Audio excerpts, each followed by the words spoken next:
So, if you don't know me or you've never seen any of my videos, my name is Braylon Martin and I teach K through 2 special ed classroom. All the kids are in one room all day, they're self-contained, and so because of that, they're all at different levels, and I try many different things, and there are many different visuals that I use, but more specifically, when it comes to like classroom management type games, there are some that I like.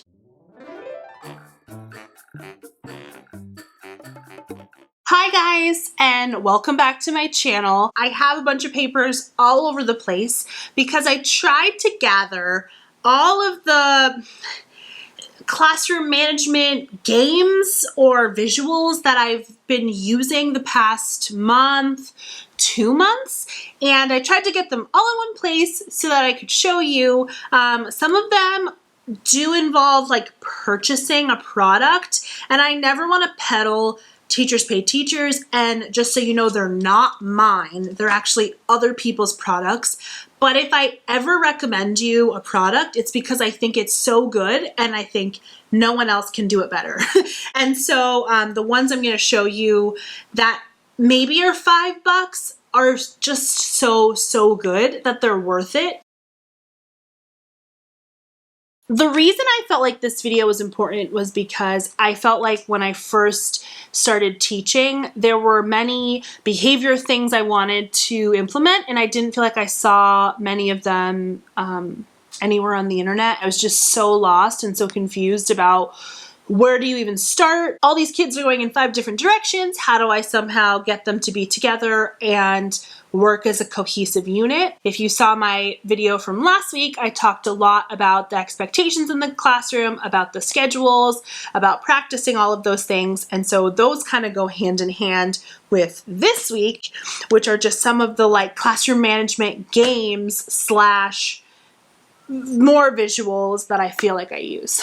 On the internet, you're gonna find a lot of stuff about classroom management, and a lot of it is gonna be geared towards general ed, and a lot of that just doesn't work for kids who are working through some cognitive delays. Some of these are a little bit higher level thinking. Like I would say these are more for mild to moderate disabilities, more for the social emotional.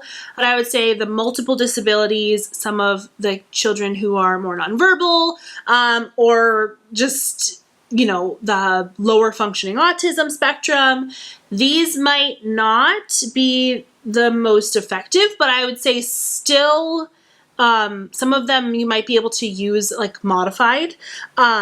So yeah. So don't like rule them all out, but I'm making it clear about what's more effective than what. I'm just gonna jump in, I'm just gonna get started. Like, why am I even doing this? Hold on, I need another sip. Oh, I spilled. Uh-oh. Okay. Within my classroom, a lot of the students like to sign for different things more because I ask them to, because it's quieter. And so I do have these posters that I put up. So some of them are like, you know, asking to go to the restroom, getting a new pencil, drink of water. If I want to signal back to them, yes, do you need me? I might say yes with my thumb up, or I say no with my thumb down. And I feel like this is pretty, all these I print out, they're usually laminated and they're on my wall, but I printed another version just for you to see. I like these because I feel like everyone can access them, kids who can speak, kids who can't, and we can all understand. And when the classroom is super busy and I'm working with one kid one-on-one, and then my paraprofessionals are working with other kids on the other side, we're able to kind of sign to each other, and it just kind of makes it, yeah, it just makes it run a little smoother. Everywhere in my classroom are whole body listening sheets. This is from Especially Education, and I'm pretty sure she discontinued this product, which is very depressing to me because it's probably one of her best in my personal opinion. But you can find whole body listening products for free all over Teachers Pay Teachers, but I post them everywhere. They're in different formats with what's expected, because any time of the day, if all the kids are loud and jumping and whatever, instead of me verbally prompting, I just point to the whole body listening and I just wait. And I just wait. And even students who are a little bit less verbal, or maybe are a little bit more severe on the autism spectrum, they can still kind of understand this type of visual, and so I will still have it. I might even have them in a what's it called? On a book ring. That's the word. Oh my gosh. I might have these visuals on a book ring. I might have them plastered on the walls. I mean, not too overwhelming, but they're very visible. And we do talk through most of the beginning of the school year about what does it mean to listen with your whole body. And then that way, once we practiced it enough, I don't have to say it again. The next time kids aren't listening, I just point to it and I wait. And they're at the point where they realize what I'm expecting of them. So I would say anything that's whole body listening is a banger. Each of my paraprofessionals has some of those visuals at their individual tables. So when they're working with small groups, it also kind of works together. One of my favorite, now I'm getting real close. One of my favorite things to do with my class, besides the goal setting cards, which I will link below, where the kids make a goal for themselves behavior-wise, and I have a card that gets put on their desk with a visual of that goal, so they're reminded of it. So if you want those goal cards, I'll link them below, and I will also link the video where I talk about all that stuff about the goal cards below, because I've already talked about it. I'm not gonna waste more of your time. But one of the biggest things that I do is some sort of classroom game where they're competing against me, or they're working as a cohesive group to earn something. And my school talks about this a lot, but it's basically PBIS, if you don't know what that is. But it's something that builds a really nice culture together, and you're working towards a common goal. And in the end, you're working on some skill or some classroom behavior that you want to extinguish. So for my class right now, it's kind of talking out loud or shouting out loud the answer before you allow people some thinking time or before you raise your hand. And so because of that, there are a few different kind of games that I want to show you that I think are really fun when you're trying to work on a whole classroom behavior together. And even the kids who kind of don't understand it, they want to work with the group, and so it works out really well.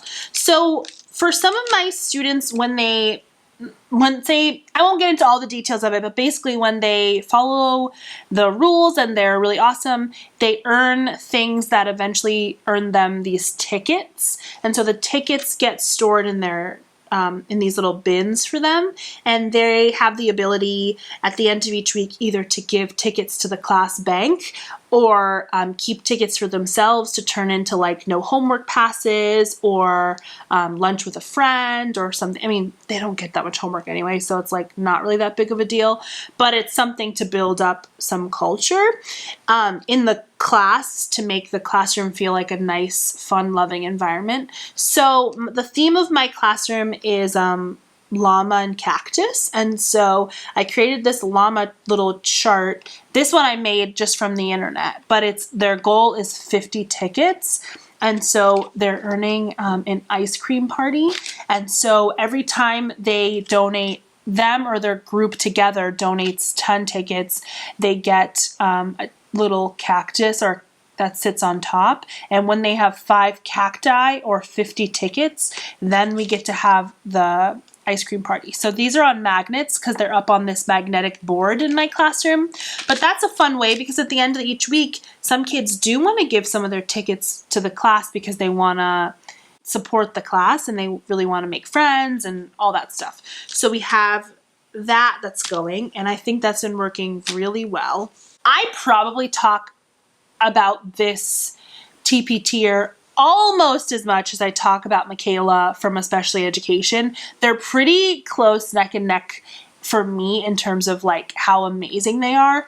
But if you don't know about Teach, Create, Motivate, then you're missing out. So there are so many products that she's made that I think are incredible and worth the $5 to $7. They get pricey, so I'm not gonna lie to you, but they're incredible. Incredible. And I mean, you might be able to try and recreate them yourself, but I wouldn't because hers are just that good. So one of them is a classroom tic-tac-toe. So the teacher is one color and the kids are another color.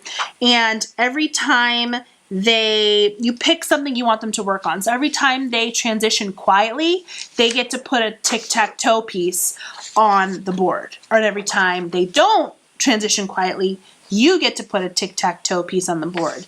And at the end, you get to pick your prize, which I think the one I printed out was like Tech Time. So I thought that was beautiful. Her products are just so beautiful. I'm not gonna lie. The next one is a bingo card. So you pick what you want the kids to work on again, and then you pick the prize, which this one is extra recess. You have bingo pieces. So every time the kids, like again, transition well or whatever it is, they get to pick a bingo piece and put it on. And when they get their 5 in a row, then they get the prize. And so it takes a while for them to earn it, but you're working on those things and the kids have to work together in order to complete it. Because if one kid isn't quiet, then nobody's gonna win it. And obviously, in my classroom, there are some kids that they can't help but be loud because they're not fully verbal yet. And I don't really hold that against the other kids. You pick and choose what works for you. So I'm gonna finish this video here just because it's more comfortable and I said all that I need to say. But I'm gonna link down below the products that I talked about, especially the ones from Teach, Create, Motivate, because I just think they're that incredible. But obviously, please don't buy things if you don't want to, and I never wanna force you to buy anything. You guys are awesome and I respect you a lot, and yeah, I wouldn't push something if I didn't think it was actually good. And so check those people out, check out those stores because they have some really awesome stuff. But yeah, I think classroom management and behavior management is an ongoing process, and especially now I just feel like behaviors are increasing, and I'm not quite sure why, and I don't have all the answers for that, but I think between me and all of you guys, we can kind of put our heads together and try to come up with some really cool products or some really cool tips for other people. So thank you guys so much for supporting me, for watching me. You're incredible, incredible people. And I hope some of these things, yeah, might help you, or maybe they're just trash and you don't need them, whatever. But you guys are incredible. Love you so much. And I'll talk to you next time. Bye.